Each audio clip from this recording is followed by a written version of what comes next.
भाई वो सिर्फ मामूली जख्म है, मैंने डॉक्टर से बात की है, उसकी जान को कोई खतरा नहीं है। मुझे लगता है सुपारी किलर को एमएलए ने ही बुलाया था, शायद रेवेन्यू ऑफिसर को मारने आए थे, फिर शायद उन लोगों ने अपना प्लान चेंज कर दिया। मुझे नहीं लगता इसमें एमएलए का हाथ होगा।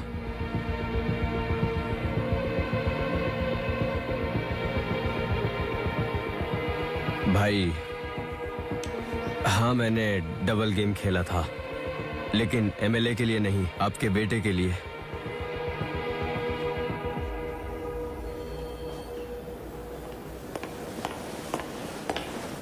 सर, 4 गुंडों में से 3 की मौत हो चुकी, सिर्फ एक आदमी जिंदा है। 2 तो मृगदा वेलू के घर के सामने मर गए और बाकी 2 गाड़ी में ही पड़े हुए थे। मतलब गाड़ी में 2 लोग थे, टोटल 4 लोग थे सर।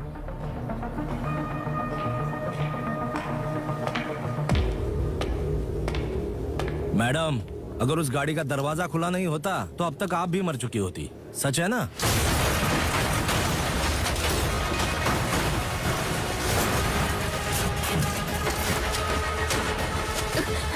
तुम दोनों चश्मदीद गवाह हो, जब बुलाए तो आ जाना, ठीक है? सर, आपको अंदर बुला रहे हैं। क्या हुआ दास? हाँ बोलिए सर। तुम्हें कोई डाउट है क्या?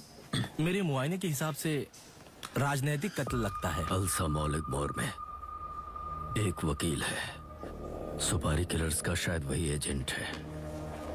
इंक्वायरी करो। 2 बदमाश घर के सामने, लेकिन कार के पिछले सीट में 3 लोग थे ना? एक नाटा नहीं था? उस हिसाब से 5 लोग थे। नहीं नहीं, सिर्फ 2 ही लोग शेयर कर सकते हैं। हाँ? 3 पैसेंजर मतलब अलग ट्रिप हुई। हाँ? पीछे सिर्फ 2 ही पैसेंजर थे। सिर्फ 2 पैसेंजर? 1 2 3 नहीं। Egmore Alsa mall complex. नमस्ते सर।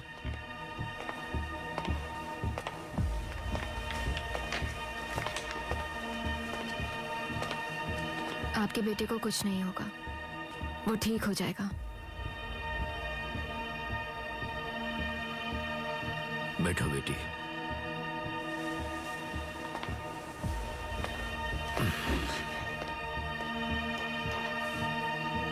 क्या नाम है तुम्हारा?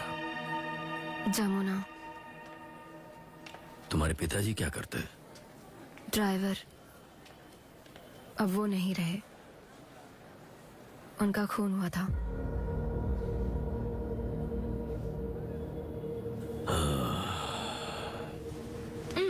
ये क्या कर रही हो तुम? अब ये केक काट लिया ना, तो इसके मुंह पे क्यों लगा रही हो? बच्चों पर चिल्लाकर मेरा गुस्सा क्यों उतारती हो? तो हमेशा तुम्हें क्या करना है, मेरी तो कोई सुनता क्या हुआ? मटन लेने जा रही हो? तू जा। दो, मैं जाकर लाती हूँ। ये तो बिल्कुल सुन। दीदी, माँ मैं उनके साथ जाके आता हूँ। दीदी रुको। सिर्फ सभासद के ओहदे पर खड़ा हो रहा हूँ, परेशान होने की क्या बात है? क्षेत्र में सरकार की तरफ से सुविधाएं और योजनाएं मिलेंगी, वो मेरे जरिए मिलेंगी।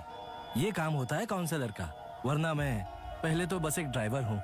हम अपना परिवार उसी पैसों पर चलाएंगे। संतुष्ट हो ना?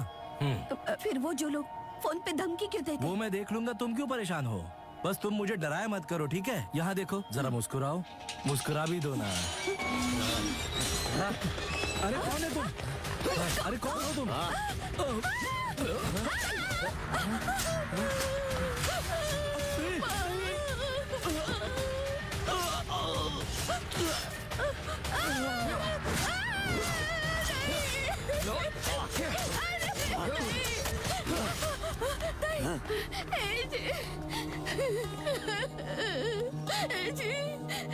मेरी तरफ देखिए।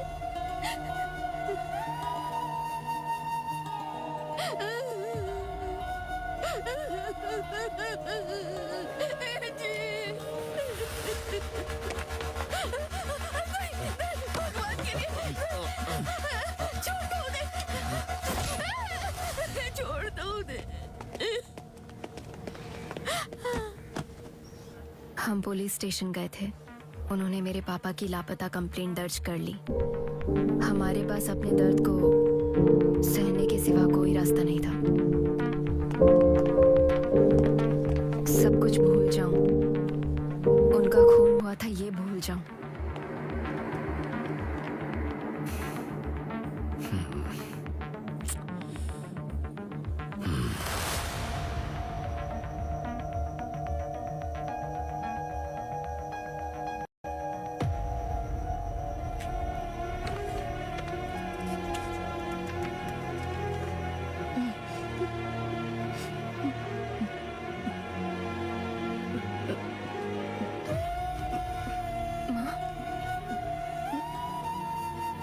माँ, माँ क्या हुआ माँ?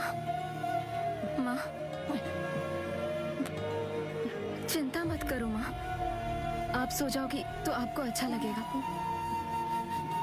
माँ आप ठीक हो जाओगी। माँ चलो आओ।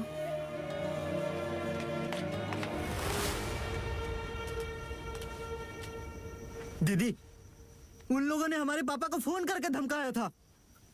हर कोई जानता है। हाँ? लेकिन हम लोग कुछ नहीं कर सकते क्या? उन्हें मार देंगे।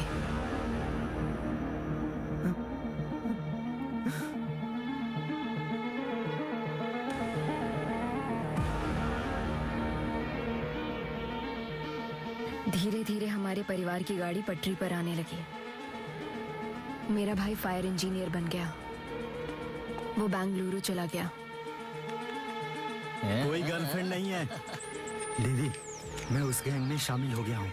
वो वकील ही असल में एजेंट है, इन सबको सुपारी दिलाता है। मैंने तुम्हें डिटेल्स भेजा है, मामा जी को दे देना। ठीक है, अपना ख्याल रखना।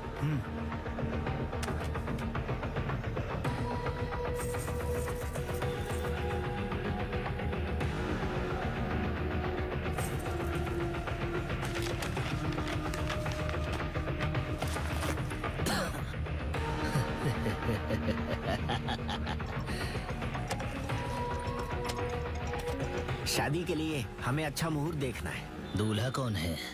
फिर क्या था, शादी के लिए शुभ मुहूर्त तय हो गया था।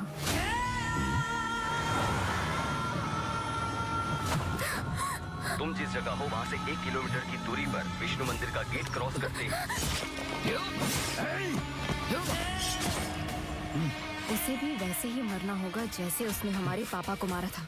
तुम गोली मत चलाना।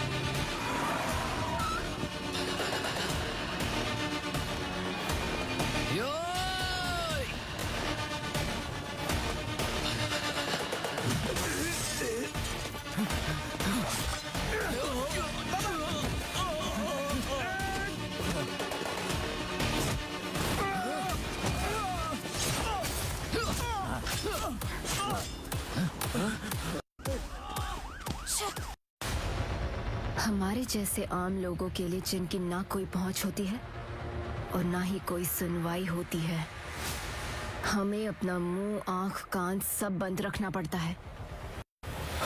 आप जैसे लोग ऐसा ही सोचते हैं ना? मतलब सेल्वम तुम्हारा बाप था?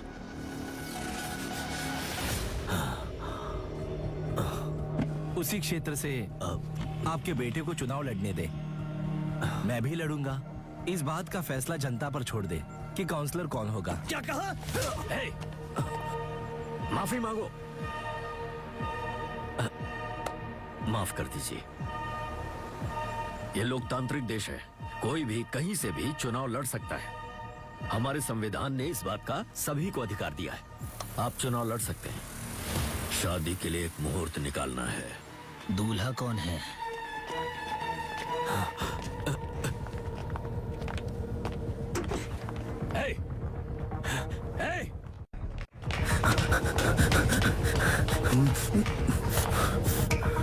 नागू, बोलो, तुम कुछ और कहना चाहते हो?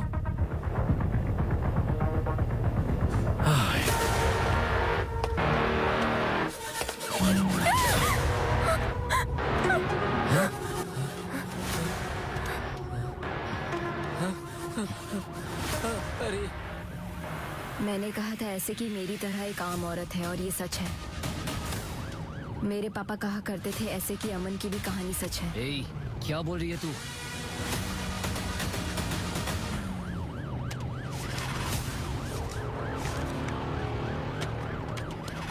ये मेरे पापा हैं। हाँ?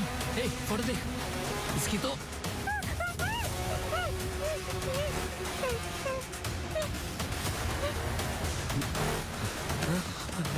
बेलसात, इसने हमारे साथ साजिश की है। तो खुद हमारे जाल में फंस गई है। हम तुझे कार में ही मार डालेंगे।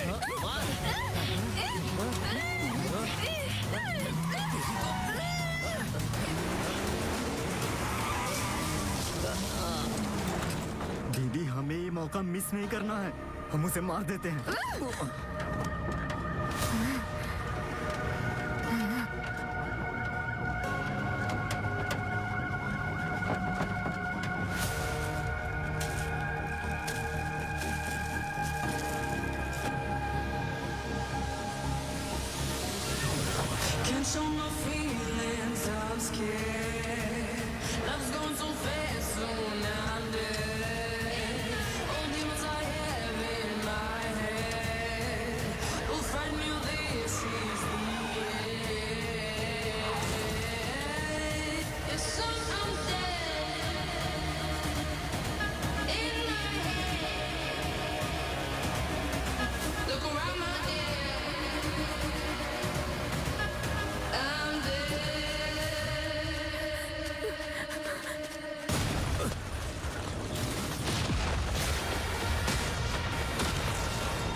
दीदी, पिताजी का कातिल सामने खड़ा है। हम उसे मार देते हैं। वो मैं देख लूंगी। जाओ जाओ दीदी, जाओ।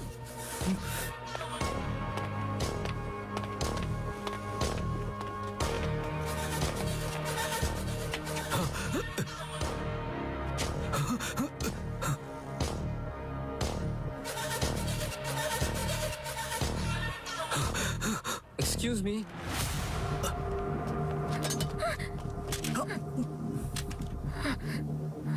सॉरी सर, आपका बेटा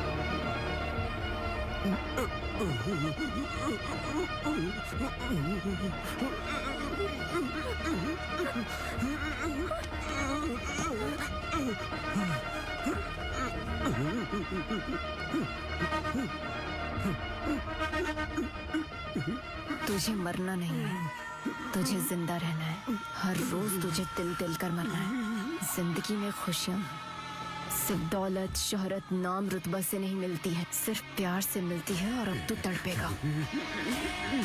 क्या हुआ? इसके पिताजी।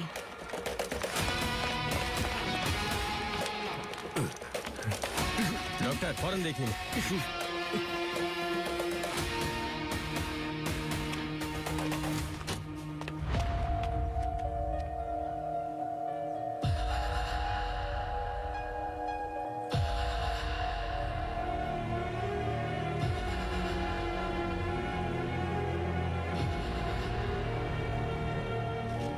जिम्मेदार कौन है इसका? इसके कोई जिम्मेदार नहीं है। फिर मकसद क्या था? इंडस्ट्रियल एरिया में जिस आदमी को गैंग ने मारा था, उसकी लाश को ठिकाने लगा दिया। इस बात का गवाह आपका बेटा था। उन्होंने उसे समझाया पर वो नहीं माना, इसलिए उन्होंने आपके बेटे की जान ले ली। पर वो लाश किसकी थी? पता नहीं, पूछने से पहले ही वो मर चुका था।